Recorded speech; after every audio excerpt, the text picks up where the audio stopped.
Continuamos en Voz para el Cambio viendo la realidad hoy en la República Dominicana y cualquier parte del mundo que podamos hacer alguna reflexión.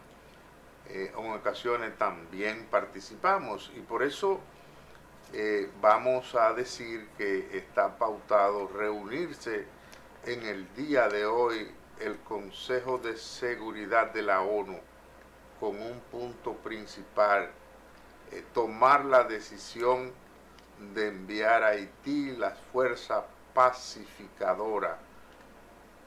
Es una decisión que los propios haitianos han estado reclamando. Y tenemos en la prensa de hoy está la información de que este conflicto haitiano por las bandas en las calles ya lleva 2.439 víctimas, gente que han perdido la vida en esta locura que vive Haití. Ojalá que los haitianos puedan buscar una solución a su conflicto. Nosotros los dominicanos somos los primeros que estamos deseosos de que ellos tengan una solución positiva porque sus problemas nos afectan. Como dijo hace un momento Alfonso Torres, cuando uno compra una casa, también compra los problemas que tiene el entorno. Nosotros que compartimos este pedazo de isla con Haití, estamos obligados, como le dijo un pastor a un primo nuestro, él es evangélico, y él fue y le dijo, mire, yo me quiero divorciar de mi esposa. Y el pastor le dijo, varón, usted no puede dar ese ejemplo. Esa es su cruz. Llévela hasta donde sea posible, pero usted no se debe divorciar. Adelante, Alfonso. Usted usó dos palabras distintas. Usted no puede, usted no debe. Claro que se puede divorciar. No se lo permitió el pastor. Ese No. pastor es arbitrario. Le dijo, usted tiene que llevar su cruz. Y esa cruz nosotros no la podemos soltar tampoco, aunque querramos. Juan Francisco, el ser humano vino para la paz, la alegría. Y usted no puede vivir fuera de la paz, tiene que procurar vivir en paz. Correcto. Pero bueno. Yo fui una vez con Jacinto Ascensión y ese primo a San Juan, y usted sabrá lo que yo disfruté con esos dos teólogos discutiendo. Bueno, está muy bien. De todas maneras, ahí está, saca la cabeza un invitado nuestro, Edwin Doria, desde Colombia, Barranquilla, Colombia. Edwin, nos escucha, no te vemos. Habría que ver, Juan Francisco. Edwin, cuando pueda hablar, nos interrumpe. Habría que ver si realmente aquel matrimonio se mantiene junto todavía. Sí, se mantiene. Bueno.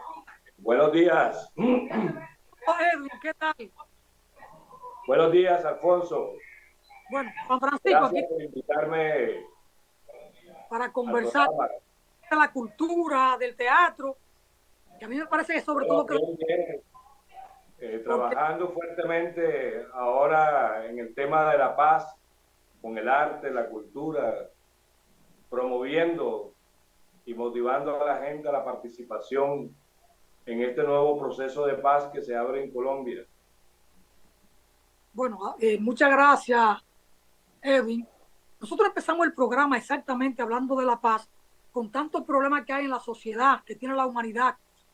Violencia, guerra, hambre, desempleo, problemas en la salud, un Estado que no favorece a la gran mayoría. Y entonces, así, en esas condiciones, no se puede hablar de paz. En el caso nuestro, un conflicto de 200 años con nuestros vecinos, Haití, los haitianos, y Y los haitianos que nunca han tenido paz en toda su historia republicana, siempre han vivido en conflicto. En el caso de ustedes, que estuvieron tanto tiempo trabajando y abogando por la paz, y yo lo veo a ustedes permanentemente en una especie de teatro callejero, de actividad cultural en plazas, parques, calles, comunidades, abogando por la paz. Hay misiones, comisiones de paz. Es como que si la cosa en Colombia no ha cambiado y que todavía hay que hablar de paz. ¿Cuál es el cuadro que se tiene en Colombia con el tema la guerra, la paz, la violencia, el Estado? Adelante, Edwin. Sí, estamos todavía en una situación y en un conflicto social, político, económico y armado desde hace más de 70 años. Y han existido muchos procesos de paz con diferentes grupos insurgentes, lo cual genera la esperanza siempre en el pueblo colombiano de que se va a llegar a feliz término y que la gente va a poder vivir en paz por primera vez en este país desde que se inició la República de Colombia hace más de 200 años. Sin embargo, todos los procesos han sido fallidos, y han sido fallidos porque ha sido un Estado que no ha garantizado, que no ha podido cumplir con los distintos acuerdos que ha hecho con las diferentes insurgencias. Muy por el contrario, a todos los que han entrado dentro de estos diálogos de paz y han llegado a acuerdos, sus integrantes generalmente han sido asesinados, según ellos, por fuerzas oscuras que se contraponen a la paz. En este nuevo proceso entre el gobierno colombiano y la insurgencia del ELN, el Ejército de Liberación Nacional, pues hay una propuesta inédita en este momento, que es la participación de la sociedad civil de manera vinculante. ¿Qué quiere decir eso? Que la sociedad civil, al participar, todo lo que proponga a la mesa de diálogo va a ser tenido en cuenta para las grandes transformaciones y los cambios que necesita Colombia para superar los problemas estructurales históricos. Eso es lo que hasta ahora han acordado, y a partir del 3 de agosto instalaron la Comisión Nacional de Participación, que lo conforman más de 20 organizaciones sociales de distintos sectores: trabajadores, mujeres, indígenas, afrodescendientes, estudiantes, comunidad LGTBIQ+, ambientalistas, viviendistas, incluso gremios y entidades castrenses en retiro, para poder garantizar que toda la sociedad participe. Entonces, esta primera etapa de la participación va del 3 de agosto al mes de febrero de 2024. Durante ese periodo de tiempo se supone que la Comisión Nacional de Participación va a recoger las propuestas del diseño de los mecanismos de participación. O sea, la gente va a decir cómo quiere participar en este proceso de paz.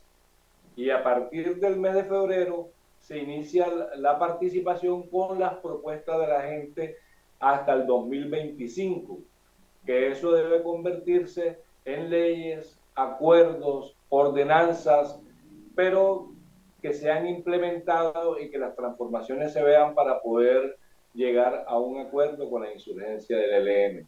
Eso es lo que está planteado en el acuerdo 03 que se realizó en la Ciudad de México, pero que también se refrendó en Cuba, ¿no? No solamente para la participación, sino también para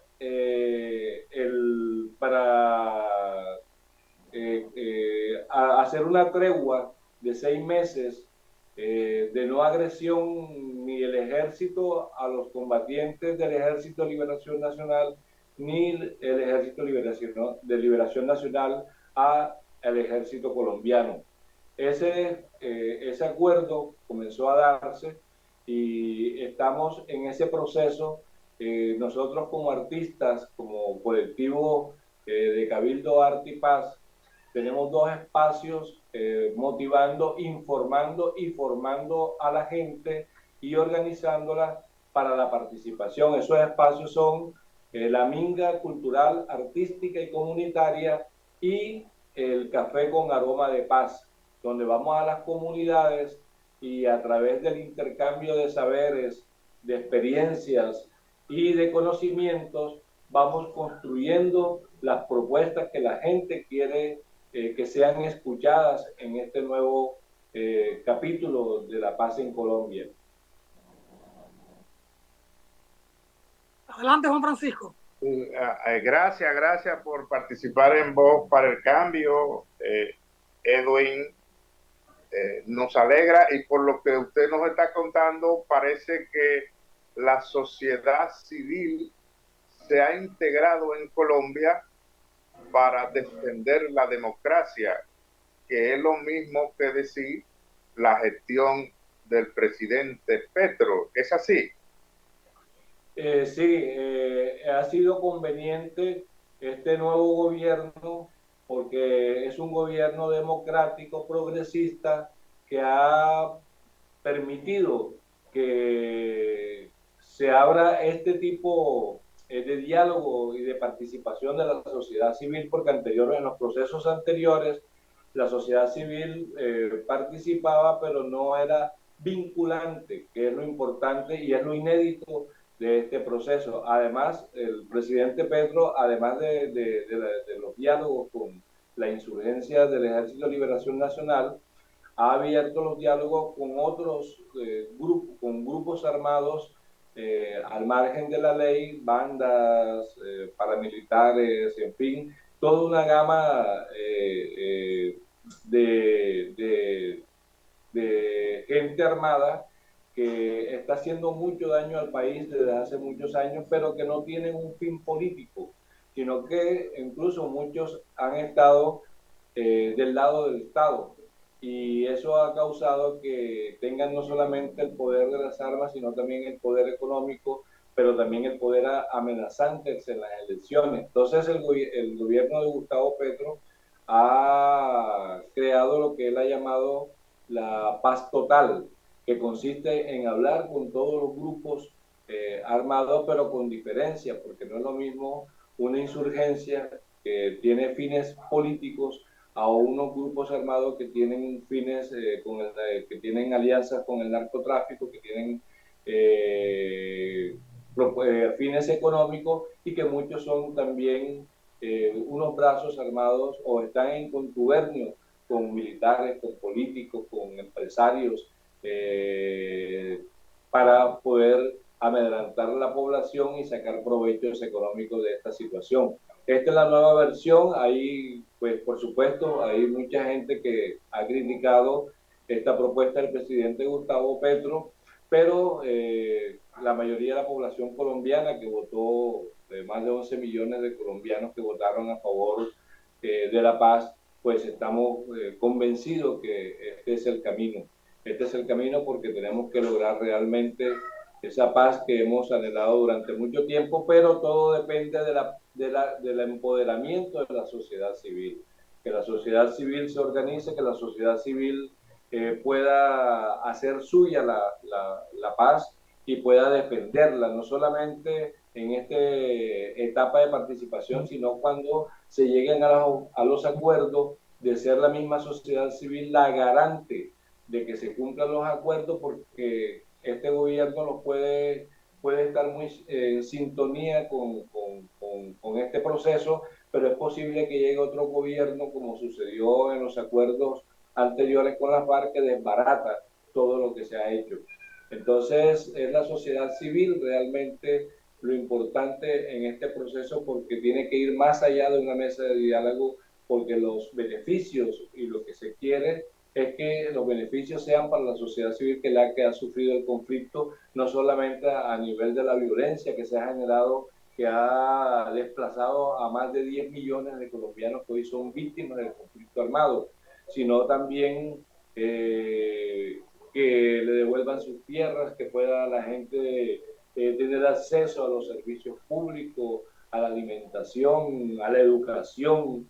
Entonces, esos son problemas estructurales que vienen de hace mucho tiempo y que todavía hay muchos sectores políticos, empresariales y militares que están opuestos a que se dé la paz de Colombia porque viven de la guerra, viven de la violencia y viven de la sangre que derrama el país. Pregunto si hay estadísticas ya en el periodo que lleva Petro dirigiendo a Colombia con relación a épocas anteriores. En el mismo espacio, sabemos que la vida en otros gobiernos en Colombia no tenía ninguna garantía. ¿Se puede tener estadísticas de cuántos colombianos viven hoy porque están en el gobierno de Petro? Hacer una comparación de este periodo a tal periodo ha habido menos muertos por violencia, por la violencia del ejército o por drogas, por diferentes cuestiones. Bueno, las estadísticas sí las hay. Ha disminuido, pero se mantiene todavía la violencia hacia los líderes y lideresas sociales, a la misma violencia en las ciudades, en los barrios, porque están tomadas por lo que ellos han llamado microtráfico, pero no es más que los poderes del narcotráfico que mantienen a la población civil, porque a los jóvenes son reclutados por estos grupos al margen de la ley que viven del narcotráfico, del contrabando y de la extorsión. Entonces estos grupos se han dividido en bandas que se enfrentan y que pelean por el territorio donde tienen su distribución de las drogas. Entonces no ha sido fácil de todas maneras porque no se puede en un año mejorar lo que viene de hace más de 30, 40 años el país en esa violencia y en ese sistema económico que tiene que ver con todo lo ilegal. Entonces, y por supuesto, pues también las estadísticas generalmente la manejan los medios y las entidades que están contra el gobierno de Gustavo Petro, del presidente, y que pues dan versiones distintas a la realidad que se está viviendo. La violencia ha disminuido, pero no tanto como para decir que ya hemos superado, porque todavía no se ha llegado a estos acuerdos de la paz total que ha propuesto el presidente Petro, y las condiciones económicas de la gente en algunos aspectos de la vida social han mejorado, pero tenemos un Congreso también adverso, ¿no?, a las políticas de transformación que está proponiendo el presidente Petro, un Senado y una representantes a la Cámara que son adversos a la política del cambio y que no dan vía libre a las propuestas, a los proyectos de ley que pueden contribuir a la transformación, como los proyectos a la salud, a la pensión, a la educación, y que eso ha desmotivado un poco también a la gente, pero se está en eso. Y por eso aspiramos a que la sociedad civil realmente sea la que pueda refrendar estos acuerdos de paz y que pueda que sea la garante de que se den estos acuerdos, porque no puede un Senado o una Cámara deshacer lo que el constituyente primario puede generar, puede aprobar y debe exigir para que realmente los colombianos podamos vivir de mejor manera. Este es uno de los países más desiguales del mundo, ¿verdad? Pero le tienen a la gente, los medios de comunicación adscritos a los poderes económicos, los tienen engañados de que este es el mejor vividero del mundo. Y eso pues ha calado en la mentalidad de la gente que no tiene en su mayoría una formación política, y que es el trabajo que hacen muchas organizaciones sociales, políticas alternativas, en este trabajo que nos está permitiendo hoy el gobierno de Gustavo Petro, pero que anteriormente era imposible realizarlo por todas las amenazas y asesinatos a los líderes y lideresas sociales que no ha cesado, pero que sí ha disminuido y la gente está más pendiente y con un ejército que permanentemente se está tratando de depurar, porque también ese contubernio entre el ejército, la policía y los grupos criminales mafiosos, eso incluso políticos, eso ha traído consecuencias nefastas para el país. Y no solamente los grupos militares o los ejércitos, la policía, sino también los entes de control que están al servicio, como la Fiscalía, como la Contraloría, como la Procuraduría, que están también al servicio de estas mafias y de estos poderes económicos, políticos, mafiosos. Juan Francisco, me reportan una audiencia del programa desde Cuba, Gilka Cabrera Rodríguez, dice que lo está viendo desde Santiago de Cuba. Saludo a Gilka y agradeciéndole su gesto de estar pendiente del programa y de estarlo mirando así en tiempo real. Salutaciones. Edwin, Gilka, estamos conversando con Edwin Doria de Barranquilla, Colombia. Un afectuoso saludo, Gilka. Edwin, Colombia es un país grande, inmensamente rico. Los colombianos todos debían vivir muy bien, con una calidad altísima, siempre que haya paz, que haya armonía en el pueblo colombiano, que no haya tensión con que ustedes han vivido los últimos 80, 100 años. Muy difícil. Ahora, ¿cómo entender que siendo Petro el presidente, radicalmente diferente o distinto a los Uribe, a los Duque, con una vocación y voluntad y energía para trabajar por la paz y la democracia, por la inclusión, todavía tenga grupos guerrilleros y que no se haya llegado a acuerdo con el gobierno, los grupos? Entonces, es como impensable estas cosas. Desde fuera a uno no se le explica. Los retos de Petro son muy grandes. Yo decía creo que a Elizabeth, el día pasado, Elizabeth Miranda Guerra, que si Petro fracasa, está fracasando la sociedad colombiana, porque sería un retroceso a 25 o 30 años, porque le costaría a Colombia volver a lo que tiene hoy con Petro, le va a costar muchos muertos, millones de muertos y 25 o 30 años por delante. Y hay que evitar volver atrás. Y eso los grupos que desde una postura democrática o de izquierda hoy adversan a Petro o no hacen una política de entendimiento con Gustavo Petro y ayudar al gobierno y ayudar a esa paz que Petro tiene preocupación de construirla, Edwin. Sí, yo creo que eso es muy cierto lo que estás diciendo, Alfonso, y la insurgencia, en este caso, el ELN, que es el Ejército de Liberación Nacional, así lo ha comprendido.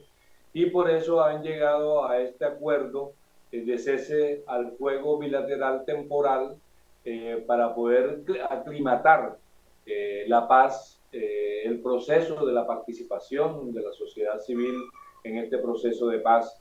Yo sí creo que la insurgencia está, pero es un proceso. ¿Por qué? Porque el gobierno Petro no tiene el poder absoluto, es el presidente de Colombia, tiene una parte muy pequeña del poder, en este caso político, pero el poder económico, el poder militar y el poder social lo siguen teniendo las grandes mafias políticas del país. Entonces, no es garantía, mientras no se cambien esas estructuras mafiosas que tiene el país, para que podamos entrar en un proceso realmente de paz total como lo ha propuesto el presidente Petro. Es un proceso, y es un proceso que no es de un día para otro, porque no sabemos si el presidente Petro puede estar estos 4 años y puede garantizar realmente que la gente pueda vivir de una manera mejor y pueda proteger a quienes se desmovilizaran. Pero no sabemos dentro de 4 años qué va a ocurrir después, si todavía sigue un gobierno progresista, si viene otro gobierno, y en eso creo que estamos en ese proceso también, que la gente Por eso se está en la pedagogía de la paz, para que la gente comprenda y pueda respaldar este proceso, y por eso las organizaciones sociales, culturales, sindicales, afrodescendientes, indígenas, estamos todos en esa misión, ¿no? Cada uno desde su sector, cada uno desde su comunidad y cada uno desde sus grupos sociales, tratando de llevar el mensaje, porque los medios de comunicación social no están a favor ni le dan difusión a estos acuerdos que se están realizando y al progreso que ha tenido estos diálogos, y no solamente los diálogos, sino la política que está implementando el presidente Petro en todo el país. Porque somos un país, como lo has dicho tú, somos un país de regiones grandísimo, con muchas riquezas económicas, y que aspiramos a que esto cambie después de estos 4 años. Edwin, vamos a hacer una pausa brevemente y retornamos contigo. Está muy interesante la conversación. Natanael, pausamos. Gracias.